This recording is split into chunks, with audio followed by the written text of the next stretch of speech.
Proses kenabian Muhammad SAW. Ketika Rasulullah berusia 40 tahun, Rasulullah sering sekali pergi ke Gua Hira untuk merenungi kerusakan moral yang terjadi di masyarakat Mekah. Kemudian pada malam 17 Ramadan, turunlah malaikat Jibril yang membawa wahyu dari Allah untuk Nabi Muhammad SAW. Wahyu tersebut berupa Quran Surat Al-Alaq ayat 1-5. Wahyu tersebut berbunyi, Bismillahirrahmanirrahim. Iqra' bismi rabbikal ladzi khalaq. Khalaqal insana min 'alaq. Iqra' wa rabbukal akram. Alladzi 'allama bil qalam. 'Allamal insana ma lam ya'lam. Yang artinya, bacalah dengan menyebut nama Tuhanmu yang menciptakan. Dia telah menciptakan manusia dari segumpal darah. Bacalah, dan Tuhanmulah yang maha mulia, yang mengajar manusia dengan pena. Dia mengajarkan manusia apa yang tidak diketahuinya. Quran Surat Al-Alaq ayat 1-5.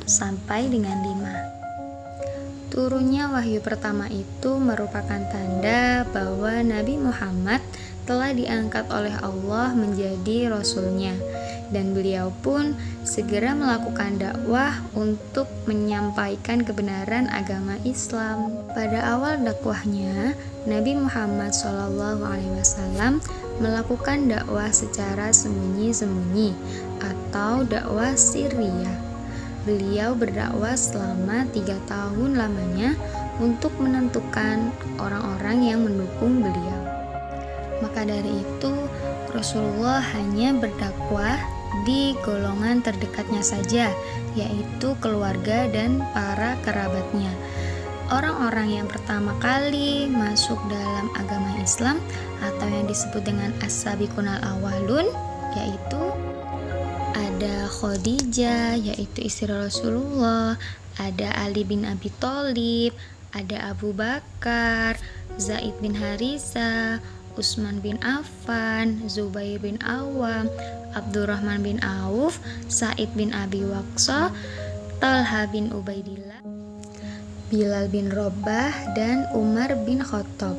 Mereka inilah yang termasuk golongan as-sabiqunal awalun, yaitu orang-orang yang masuk Islam pada generasi awal. Mereka inilah yang menjadi pendukung setia Nabi Muhammad SAW.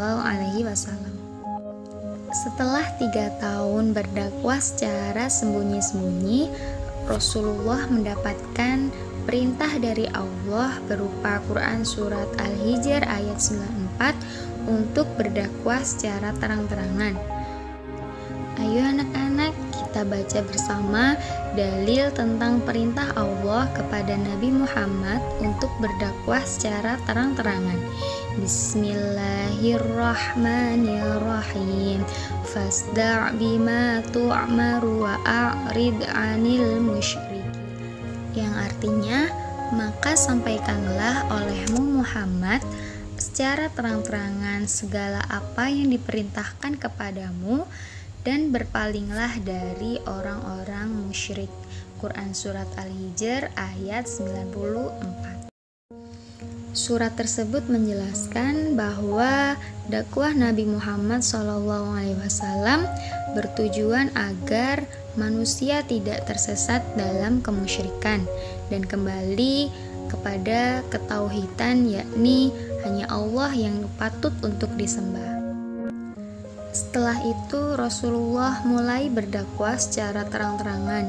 Beliau mengumpulkan penduduk kota Mekah di Bukit Sofa dan mengatakan bahwa beliau adalah Rasul atau utusan Allah untuk menyampaikan ajaran agama Islam. Namun, dakwah Rasulullah tidak mendapatkan respon yang baik dari penduduk kota Mekah. Bahkan, paman beliau sendiri, yakni Abu Lahab, marah-marah dan mencela Rasulullah. Celakalah kamu Muhammad. Beliau kemudian melempari batu kepada Rasulullah. Menghadapi tekanan, ancaman, penghinaan, kehinaan dan kesewenang-wenangan kaum kafir Quraisy kepada Rasulullah, beliau akhirnya merencanakan strategi untuk mendapatkan perlindungan, pertolongan dari kerabat-kerabatnya. Untuk melancarkan strategi dakwahnya, Rasulullah melakukan hijrah ke kota Yasrib, kemudian ke kota Habsyi sebanyak 2 kali, kemudian melakukan misi ke Thaif untuk mengumpulkan pendukung dari kerabat-kerabat yang lain.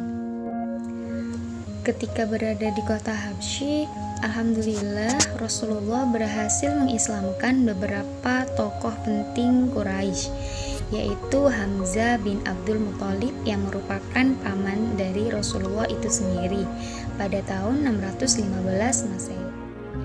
Bahkan Raja Nejus pun masuk agama Islam karena sifat kebaikan dari Rasulullah. Jadi kota Habsyi sangat menerima baik sekali kedatangan Rasulullah dan para pengikutnya untuk menyebarkan agama Islam. Nah, itu tadi beberapa penjelasan strategi dakwah Rasulullah di kota Mekah. Terima kasih sudah menonton video ini. Tetap semangat belajarnya. Jangan lupa selalu berdoa dan semoga ilmu kita menjadi bermanfaat. Amin. Wassalamualaikum warahmatullahi wabarakatuh.